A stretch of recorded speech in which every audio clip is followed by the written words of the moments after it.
Hey guys, welcome back to another Modern Warfare 2 and Warzone 2 video. Today's video we'll be going over the Season 1 Reloaded patch notes. So this is what you need to know about the latest update for Modern Warfare 2 and Warzone 2.0, and we're going to be coming over all of the most important stuff here. So if you guys want to read the whole patch notes for yourself, I'll have it linked in the description. You guys can go and check out all the details. I'm not going to cover everything here. We're just going to talk about some of the major stuff and just about this patch in general. So this update and included this patch and included a lot of new content and stuff. So I already have a video on my channel going over all that. So if you guys want to see what actually got added with this update, you guys go and check out that video.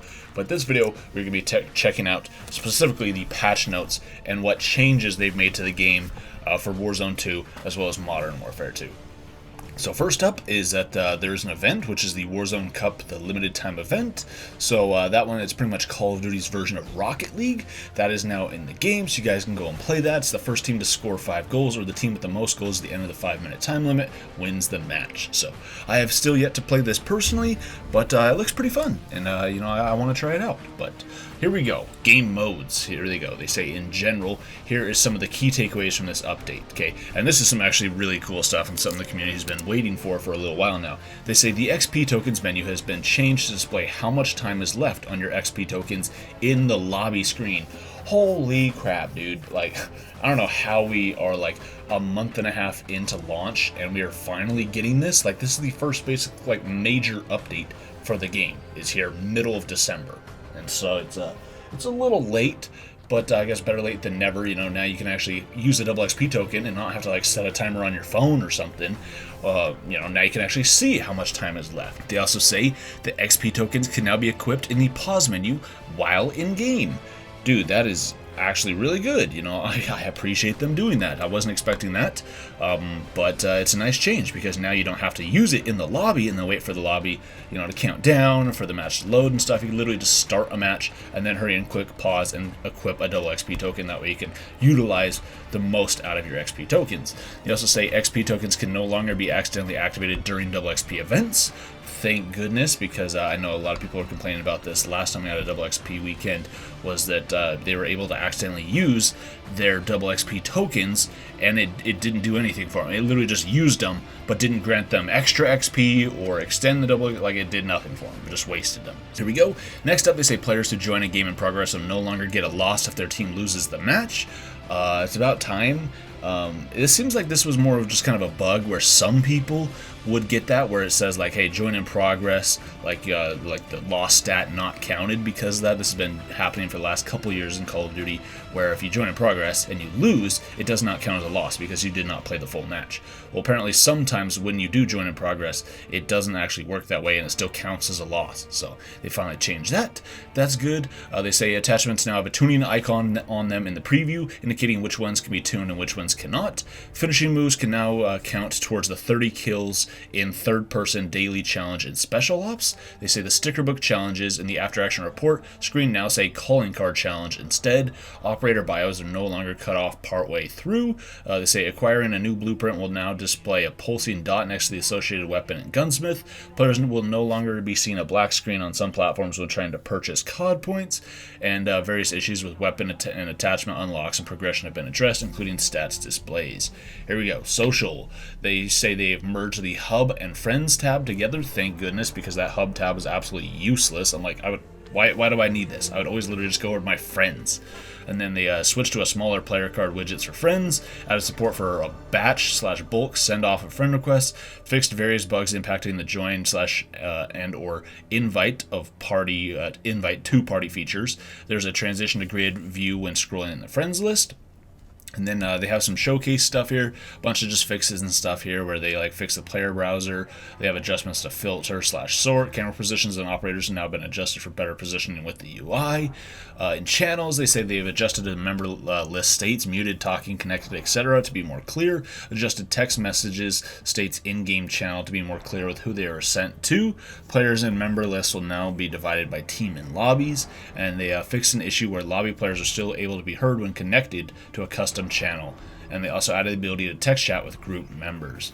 There we go. And then they say groups find or create communities with this new social feature. Check out the most recent COD blog for more. We talked about that yesterday. New weapons. They added a new weapon, the Chimera.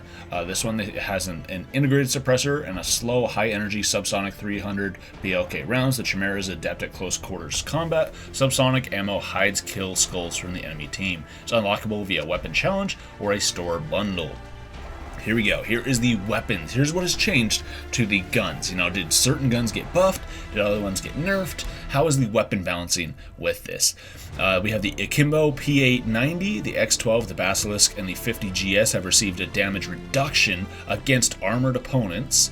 Okay, I guess that's good, I suppose. I'm more interested to see how that carries over to, say, like Warzone. They also fixed an issue causing shotguns to inconsistently display the broken armor hit marker.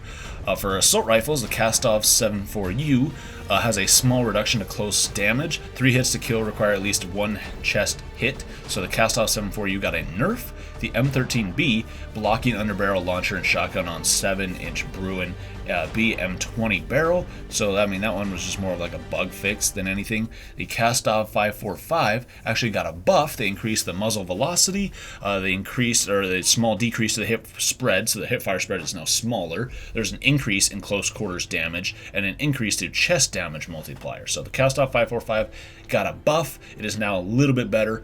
For SMGs, the MX9 got a buff. They increased the movement speed, ADS speed, and sprint to fire speed on the 32 round magazine. The Veil 46, this one actually got a buff as well. They reduced the hip spread, increased the movement speed, and increased far damage. For handguns, the Basilisk, blocking Basilisk compensators and flash hider on the F-Tac Arrow barrel. They adding a muzzle attachment on usage on the F-Tac Arrow bundle, Lockshot KT85 SA, Leveler 55, Cronin Dark KX30. Okay, a bunch of stuff there for the Basilisk, I guess. Okay, 50GS.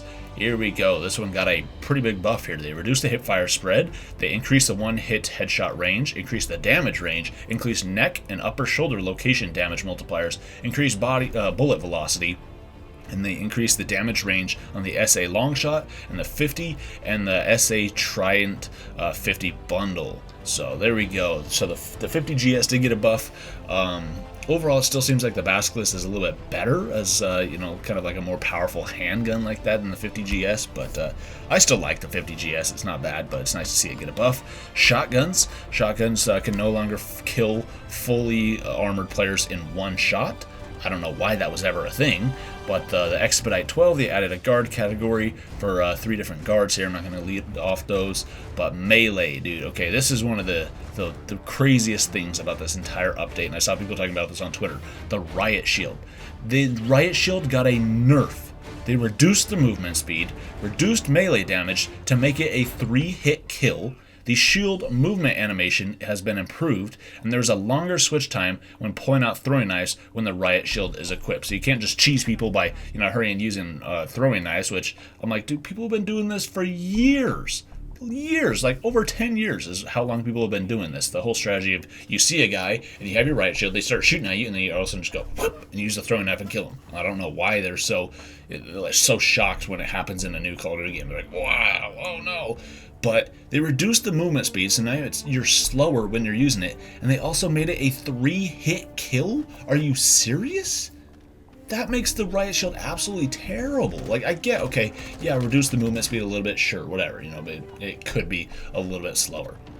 But in addition to that, reducing the melee damage to make it a 3-hit kill, like, dude, you know how fast you're able to die in this game? So by the time, you're able to get, boom, 1 hit off, 2 hits off, and then, by the time you even get 2 off, you're probably dead. The enemy you're probably trying to hit is either turned and ran, which you have reduced movement speed, so you can't catch up to them, or they've jumped around your Riot Shield or something like that and freaking shot you. Or they've, shot you while you're lunging at them or something like that. Like, seriously, a 3-hit kill. I hope they reverse this change, because this is absolutely terrible. And then they made a change to the Joker. Missiles no longer land out of bounds when targeting a wall on the edge of a map, and improved the thermal readability when aiming in. They have a bunch of weapon or vehicle balancing adjustments. So a bunch of stuff here. They increased the health and damage resistance of the UTV, increased falling damage to the ATV and UTV. They added, a bunch of stuff, increased damage done by the AI to both LTV versions. And players will also no longer get the out-of-bounds countdown when taking a vehicle from an enemy's restricted area in ground war and driving out of the zone. And just some other stuff as well. Another key change in this update, though, is the friendly fire player visibility. So friendly player nameplates disappear when an enemy is in direct path of an ally to prevent mistaking enemies for allies. In Tier 1 mode, this change only applies to allies behind Geo. Allies with line of sight will always show nameplates to prevent friendly fire. Okay, that actually makes sense, but yeah, this one always kind of pissed everybody off, and that's that if a teammate runs in behind an enemy, then their nameplate shows up, and so you'll see the enemy, but their player name thing will show up blue. So you're like, oh, that's a friendly, and so you might not, you might hesitate and not shoot at this person because you're like, oh, it's a friendly, but they're actually an enemy, so they just gun you down, and you're like, how did my teammate kill me? And then you realize, oh, that wasn't my teammate. The game's just freaking stupid, and that it's displaying it as a friendly because my friendly was behind that person or whatever. It's just stupid. So I'm glad they finally changed that.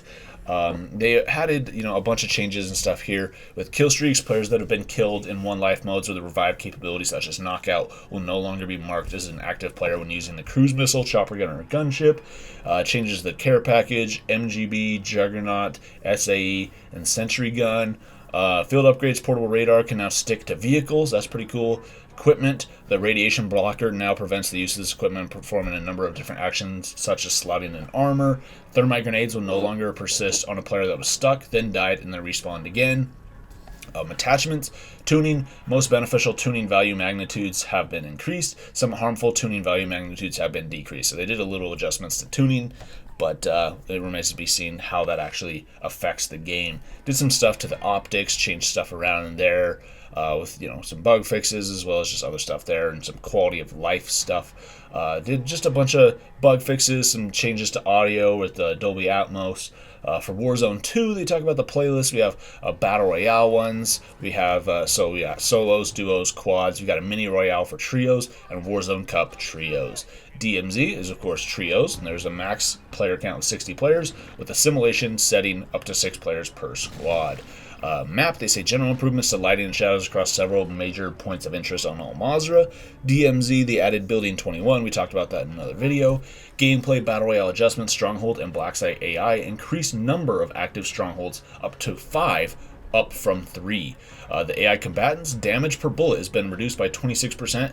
I tried this out, and it doesn't seem like this actually did anything. It sounds great, so the AI won't just cheese you, but they still cheese you. So I'm like, I don't think this actually did anything.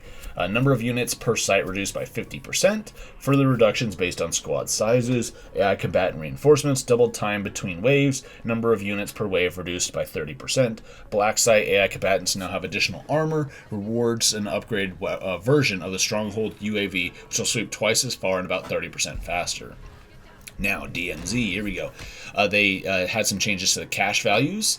They have general changes to valuable items, changes to cash rewards for contracts, container spawn rates. They increased self-revives, gas masks, and field upgrades in first aid kits, increased plate carriers, backpacks, and field upgrades and weapon stashes,